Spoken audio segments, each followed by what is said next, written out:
we're at the Henley Business School. We're doing this in partnership with the Nedbank Simply Biz Seminar. It's been a great year of business seminars, and we're bringing it down for the year at least with perhaps one of the most important topics, the question of encouraging and inspiring new people to start new businesses, hopefully to create new jobs. I'm going to introduce my guests in a moment, but let's get the audience to introduce themselves. People, just let everyone else in Gauteng know that you're here, please.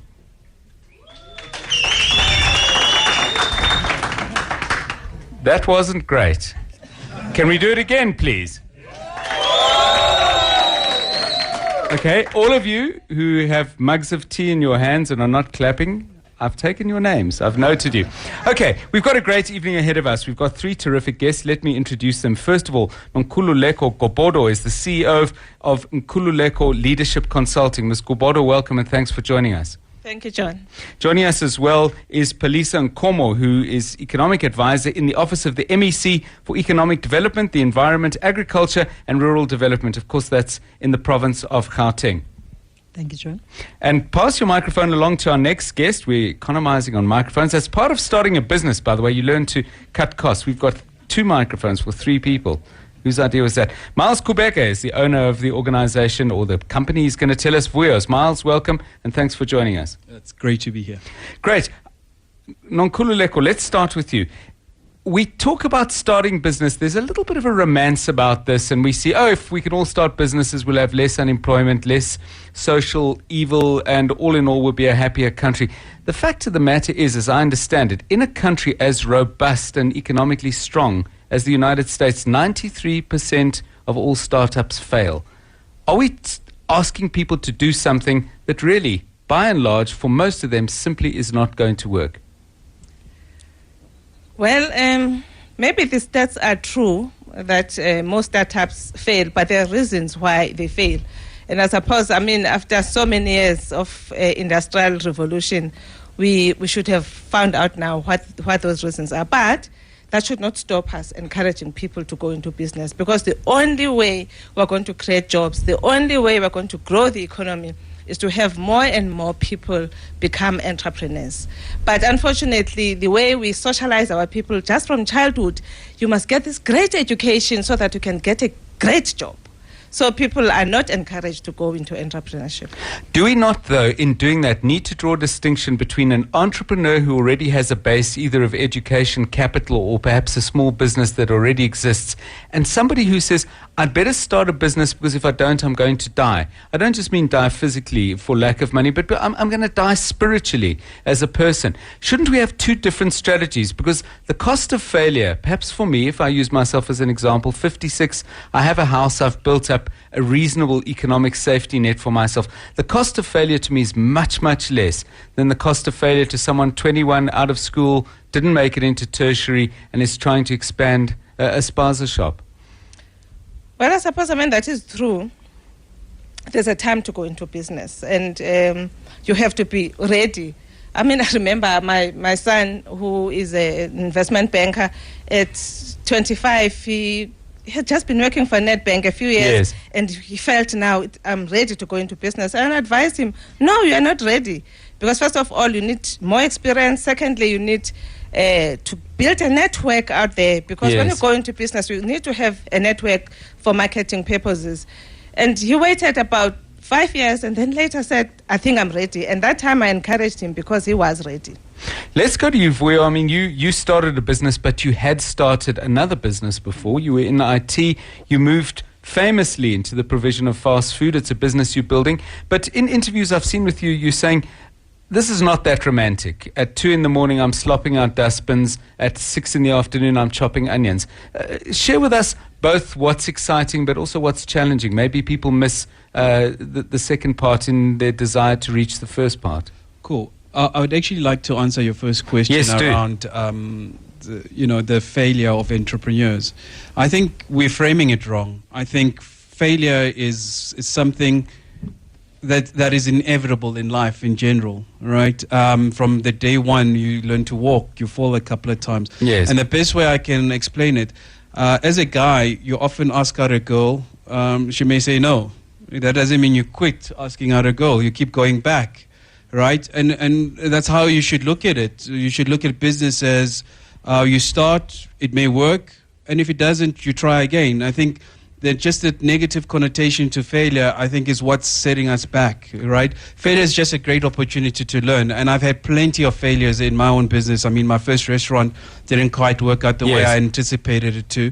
But had I quit, had I stopped going back, I'm about to open another one now in Vilagazi Street, so I'm quite excited. But I can tell you one thing for free. All the lessons I learned from the first one, I'm certainly going to apply them on my second one. So it's just we really need to reframe failure.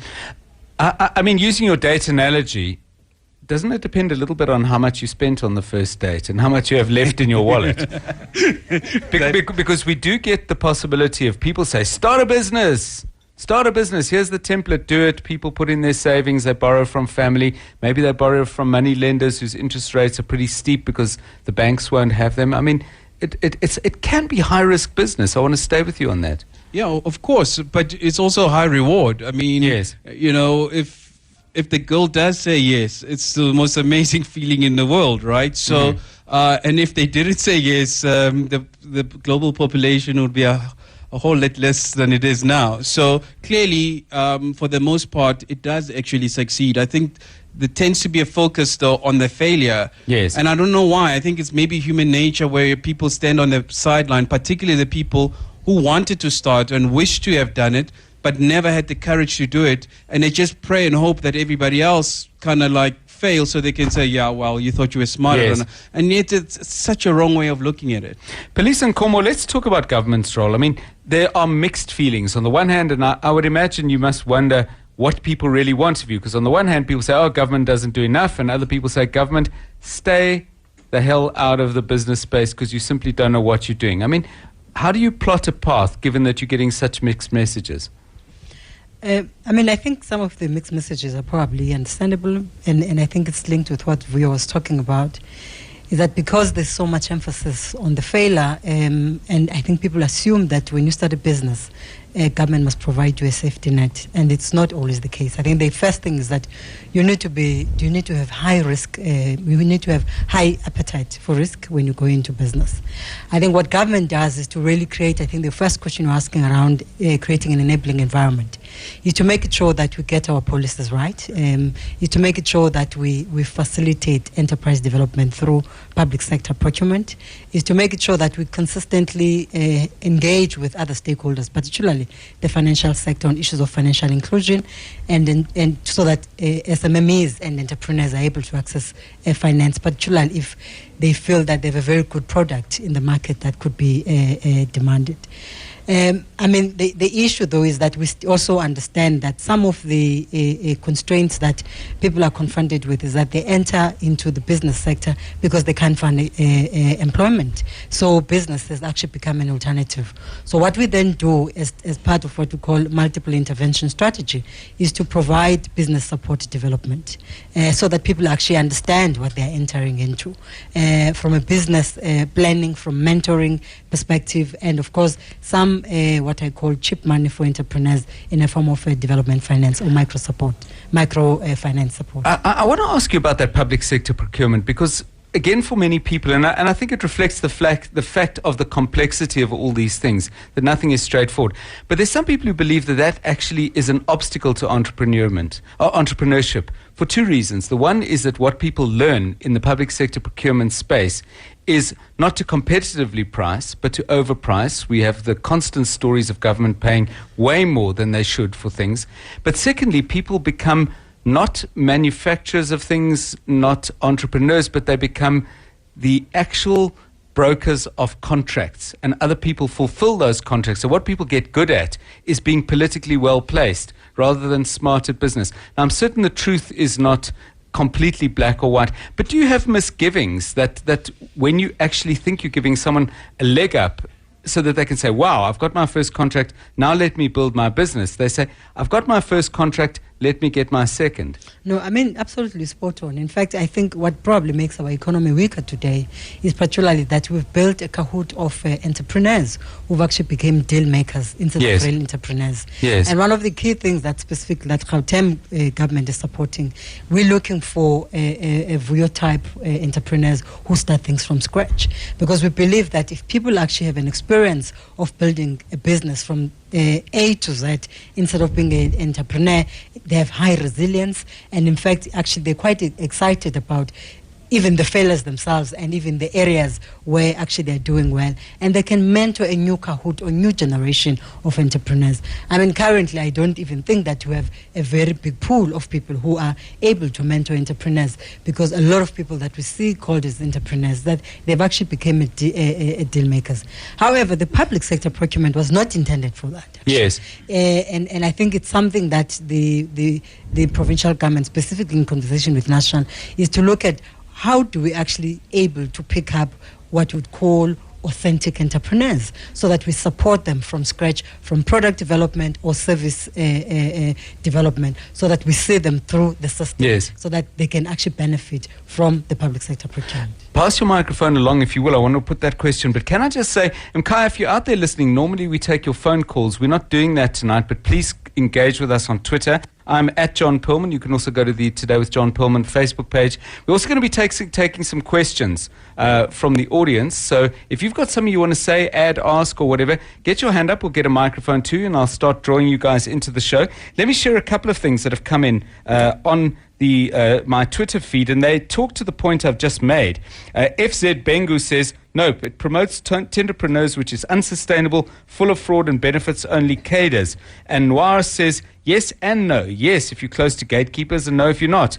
Depending on the industry you're in, and this is not pointed specifically at government, by the way, things get very clicky. Public procurement, what could we get more out of it to develop a cadre of entrepreneurs that can really start driving the country forward? Your thoughts? Yes, I mean, for me, that is the saddest thing, that we're spending billions of rands in this space of procurement, and we're not producing entrepreneurs. And I'm such an example of that my business started with myself and my PA, and when I started getting contracts from the former Transkei back then, I was able to grow my business to 2 partners and 30 staff. And we've grown from a small business to a medium-sized business to be the 5th largest accounting firm in South Africa. Mm-hmm. Because of procurement. It can work. And I agree that let's identify those people who are true entrepreneurs and support them. I wonder how we do that. That will be part of the questions that I ask. Vuyo, is an entrepreneur born? Is an entrepreneur made? Is it something you stumble into by accident, picking yourself up from a fall? How did you get into it?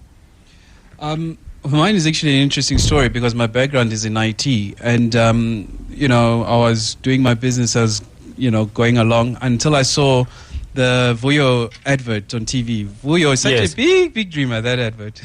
And I thought to myself, that's such a great ad, and I wonder if it's based on a true story. I Googled, there was no Vuyo. I promptly trademarked it, and I became Vuyo. Sadly, that even my mom now calls me Vuyo. But, it's about, I identified an opportunity, and I just thought, why not? And I started. It wasn't easy, as any entrepreneur will tell you. But I think the biggest thing that I often find is that people come to a restaurant and say, look, I saw the same advert and I thought about doing the same thing. Like, why did you do it? And the truth is, the only difference between me and them is that I actually just did it. Yes. That's it. And there's a lot of people even in this room and across the country who've got brilliant ideas, but they just, they sit in their heads and they sleep at night feeling like, I'm going to accomplish something at one day, but they never actually wake up from the dream and execute. And that's all I did, was the execution. And when I drill down as to why I actually executed, because I get this question a lot, I actually blame my mother. I remember she used to say to me, don't be an also-ran in life. If there's 6,000 people who run a marathon, the other 5,999 of them only serve to legitimize the winner. So change the world and stand for something. And I remember thinking to myself, lay off me, woman, I'm only 3 years old.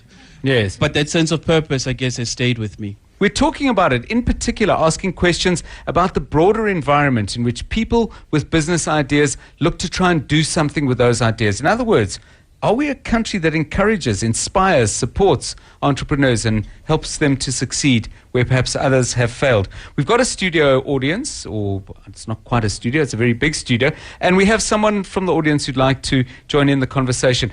Good evening, sir. Tell us your name and fire away. Hi, my name is Sipho. I think I've got two questions for the economic development.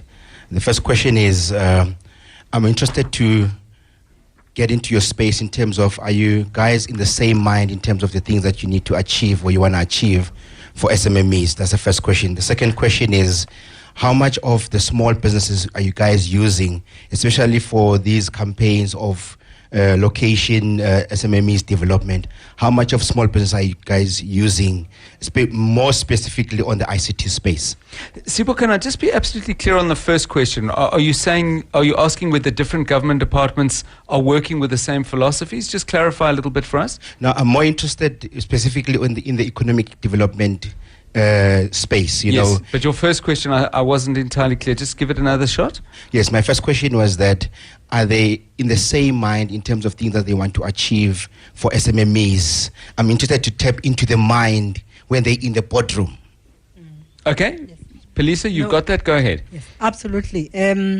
We've actually have a better coordination as public sector in Gauteng. The MSc Maile, who is the MSc for Economic Development, chairs the economic cluster.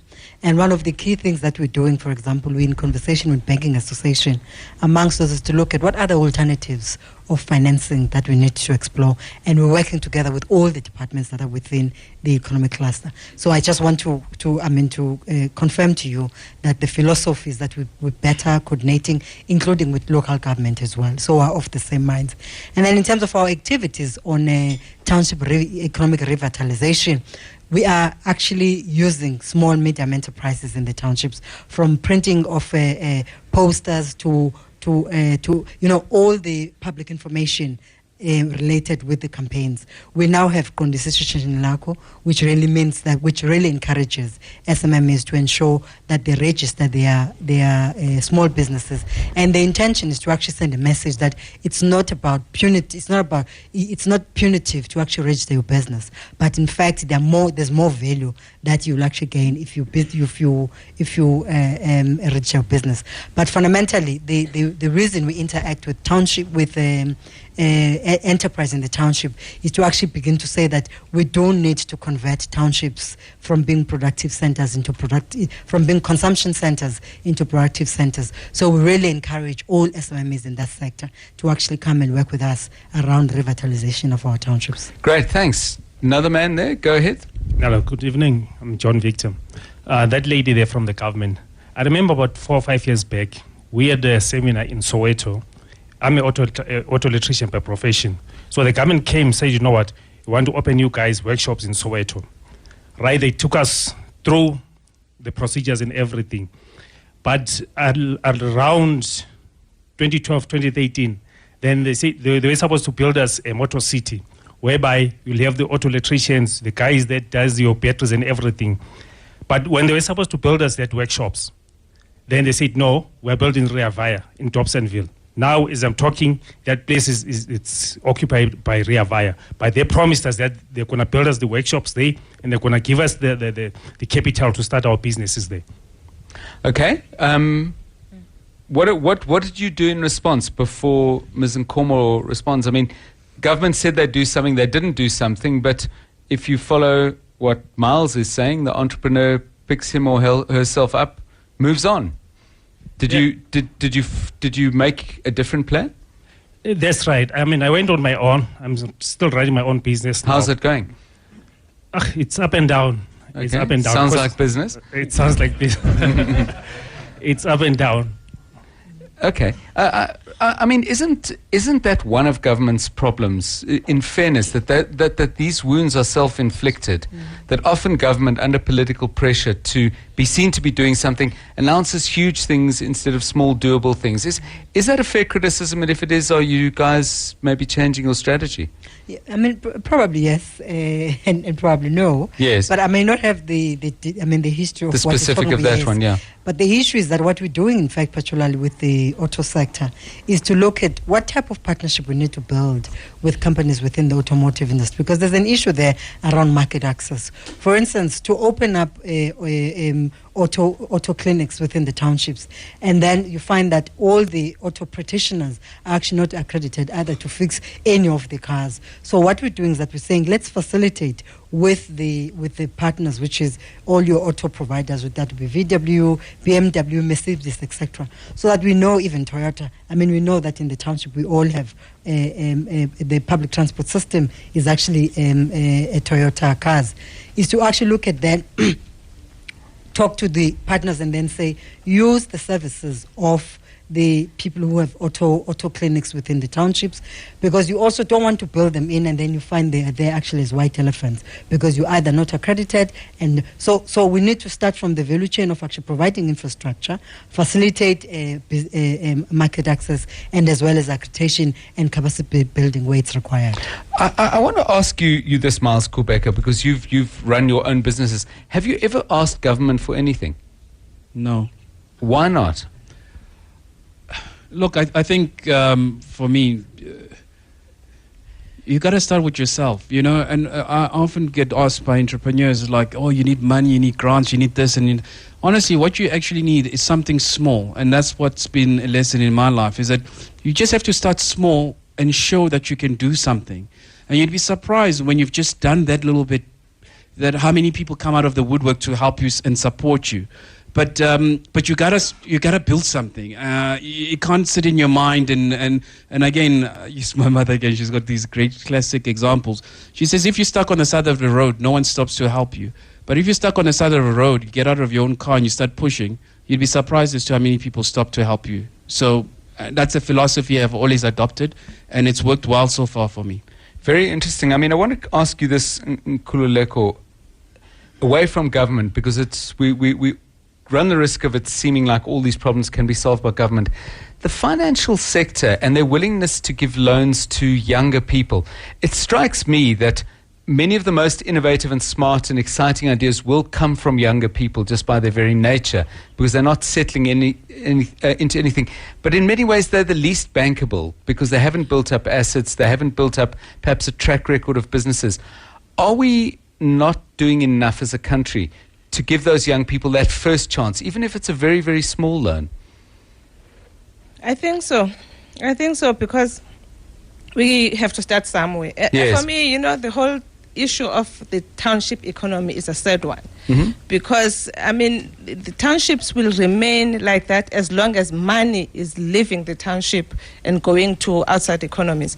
So we need to find businesses to meet the needs of the township, so that the township economy can thrive, where, I mean, I don't know, I've not done the studies. You'd find that billions are actually earned in the townships, but those billions leave the townships and the townships remain the same. And I agree with you that, yes, I'm not saying let's just take risk with everybody, because other people are not really serious. But let's identify those entrepreneurs who can be supported, even if they are young, and given a chance, because it all takes a chance. Someone took a chance on me. That's why I am where I am today.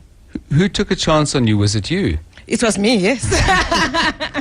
Got someone else with a microphone on the floor. We're at the Henley Business School. If you've just joined us, hi, I can see your name from a distance. It's Bongani. Hi. Hi. Yes, my name is Bongani Kosa. Go ahead. I'm also an entrepreneur. What do you do? Tell us about your business plan and how you put it into practice. I'm a digital advertising owner. Okay. So we do websites, we do video animations, we do logos, we do graphics design, we do anything and everything that's related to advertising. Okay. Yeah.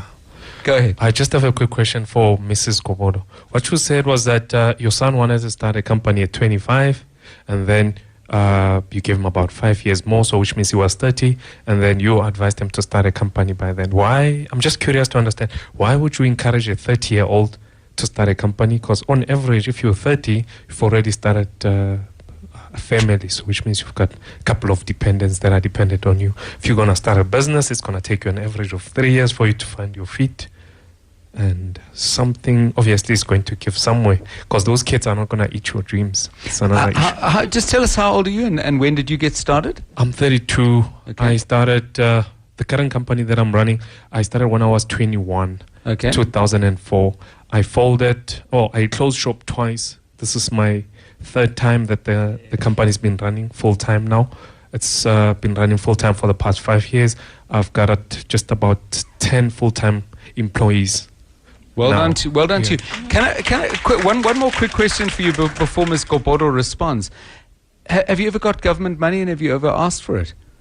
No, I've never actually asked for government money or got a grant before in my life. No tenders? We do go for tenders. No, that's fine. I mean, that's part of the business world. I'm not implying a tender is a grant or anything but like what that. happened is that we could only go for tenders as the company grew. Because what tends to happen is that people go for tenders when they're small and then they choke. Yes. And then everything just collapses. Fantastic. Great. Thanks. A specific question, the right age to do things and the wrong age, if there is such a thing? I don't think there's a right age or wrong age. I may be getting the numbers wrong here, but the issue was at the time is that when my son wanted to go into business, he was not ready. He was not mature enough in terms of understanding the sector itself, and he had not built a network. And when he was ready, he knew that he was ready. When I started my business, I had 3 children, actually. So it's about having the appetite to take the risk, but also feeling that you are ready. At the time, when I started my first business, I was 32. And I felt I was ready and I was right, because I had done my homework, I had built a network, I sort of was confident to go into an industry where everybody was discouraging me. So it's about how you feel inside, and you will not quit, you don't quit. And when I started, all the hopes that I had that I was going to get these jobs didn't happen, but I didn't quit. I started with the small things that I could do at that time, but I didn't settle for the small things. After 18 months, I was like, I'm done with doing small things. Where are the bigger things? And you start chasing the bigger things, and you are more confident at that time, and they come. So, fear will always hold us back. I think fear is the biggest thing that is holding us back. And unfortunately, nothing is going to happen until you step out. All the big jobs that I eventually got didn't happen when I was sitting on my desk. They came because I stepped out. I think in South Africa, we need rock stars of entrepreneurship. We need guys who've started something from ground zero, not based on natural resources or stuff like that, but literally built a product from nothing. And those guys need to be successful and be sustainable. And they must have done it with no external supports per se, but so that everybody can see that, hey, it's possible. So that Usipo can say, hey, if Miles can do it, I can. Right? And the more you have that ecosystem going, because the more you have rock stars who are successful, that's also the right people who are going to be investing in those entrepreneurs going forward. Because I can see an entrepreneur from a mile away, because I am one, so I can see it. So unlike a bank, I don't back the horse, I back the jockey, because I know what it takes. I can just see it in your eyes, in your demeanor, that this guy is got what it takes. And I think the more we start getting to that point, like in the US now, it's all the people who are investing in entrepreneurs are people who've made a success in their businesses, and have taken their money to reinvest in other entrepreneurs. So I think and if you look at foreign guys who are coming in and doing well in the country, that's not an exact science, because the circumstances are different. You're not comparing like with like. Those guys are actually multinationals when they come here, because they figured a lot of things that we still are figuring out. So the competition is not level. Plus you add education into that equation. You're not comparing like with like. So it's very simple to blame the South African, but I think you need to understand that they're competing with the guys who have been globally relevant in terms of how they have to survive in the countries that they come from. Just one small point. You say, not based on natural resources, but is Boerewors not one of our most important national resources? I couldn't have said it natural better resources. And the last time I checked, the Boerewors price is better than the platinum price. It's close, but they're neck and neck. We're talking about where entrepreneurs come from, Police and Cornwall. And just during the break, you were talking about wanting to get the education system more geared up to get young people thinking in that way. Is that something you can teach people in a classroom? I mean, absolutely. I think you need to really create a culture of entrepreneurship, and it should really start in the classroom. If our education system, for example, integrates entrepreneurship from early ages, because particularly remember the social construction where we come from is that the education system prepares you to look for a job than actually creating anything else. So we need to actually broaden our horizons. That part of how the education system is packaged, it prepares people to say, you know what, I just want to start a bottle.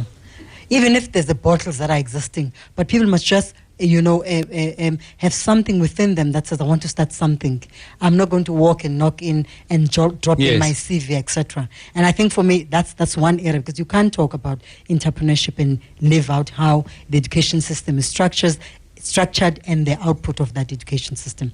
But I think even in addition to that, there are multiple interventions that are required.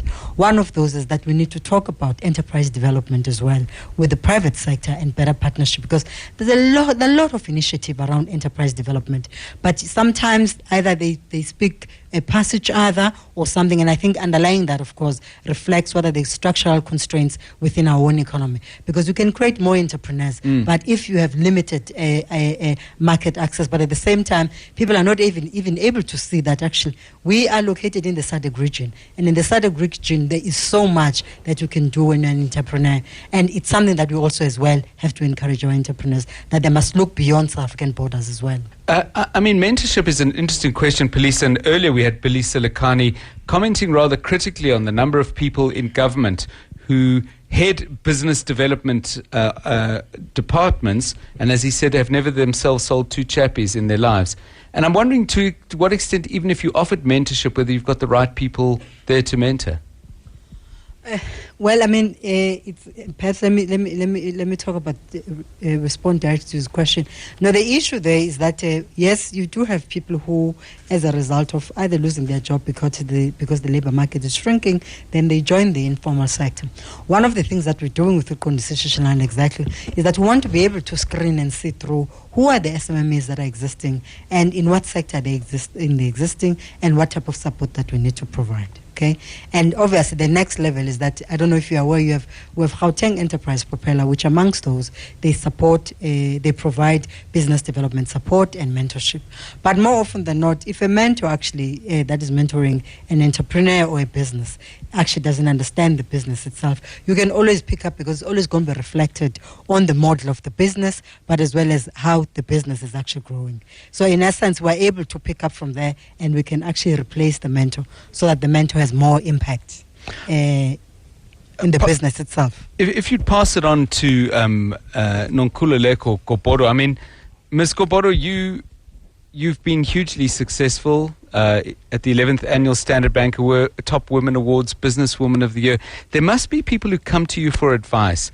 And I wonder how you get the balance between encouraging people, trying to offer some inspiration, but at the same time getting real and saying, okay, this ain't easy. You're gonna go to bed late, you're gonna wake up early, and that doesn't count the nights when you don't sleep because you're thinking about something that you should or shouldn't have done. What is the right balance between saying go for it and go carefully? I suppose life is not easy. And let's start there. There's nothing that is easy. And people go into business with these romantic ideas that I'm going into business, I'm going to succeed, without counting the costs that come with it. It's a lot of work, especially when you're starting a business from scratch, like I did. There's a lot of investment, lots of sacrifices. I mean, I had my children failing and all of that. But when you are determined and you know what you want and you keep dreaming, because when I went into business, I didn't want to be a small business forever, so that whole dream of growing bigger and bigger keeps you going. And when you have setbacks, you don't quit. As Miles is saying, you keep going and adjusting your and adjusting your strategy so that you can succeed. But let's get out of this whole idea of the fact that going into business is romantic. It's hard work. And just a last thing for you, Miles Kubeka, Vuyo, you said you can see an entrepreneur from a long way away. You must also see people who say, I want to be an entrepreneur, but do you ever look them in the eye and say, pal, don't do it. That ain't for you. Because that might be the kind of thing. That's true, but I think we also live in a country where I think if someone wants to try, I'm certainly not going to be the person who's going to, stay. What I can help with is maybe perhaps coach them and say, maybe think this through here and there. But I don't think it's as an entrepreneur, there's a lot of people who say no to you. Yes. And there's a lot of people who burst your bubble, always trying to put you down. So, as being an entrepreneur, the last thing I would want to do to anybody, chase your dream. I mean, like, if you fail, at least you've tried. There's a lot of people who don't even try, So, I remember this uncle next door used to say, batingwile, God at least and that's the truth, right? At least he tried. He was somebody at some point. So, yeah, I think kudos to anybody who's going to give it a shot. Okay, we've come to the end of our show. Can I ask the audience to give a round of applause, please, to our fabulous panel of guests? That's it from our discussion of entrepreneurship. 2 hours we had in partnership with Nedbank. It's a critical subject as we look to deal with not only the economic problems in our society, not just the social problems as well, but somehow, in my own mind, I think if we can get that entrepreneurship right, I think spiritually and emotionally, we're going to be a better country as well. People feeling if nobody's going to pave my way, at least I am the master or mistress of my own destiny. So we'll talk about this again, because for me, it's not just a business subject. From all of us here at the Henley Business School, a very good evening.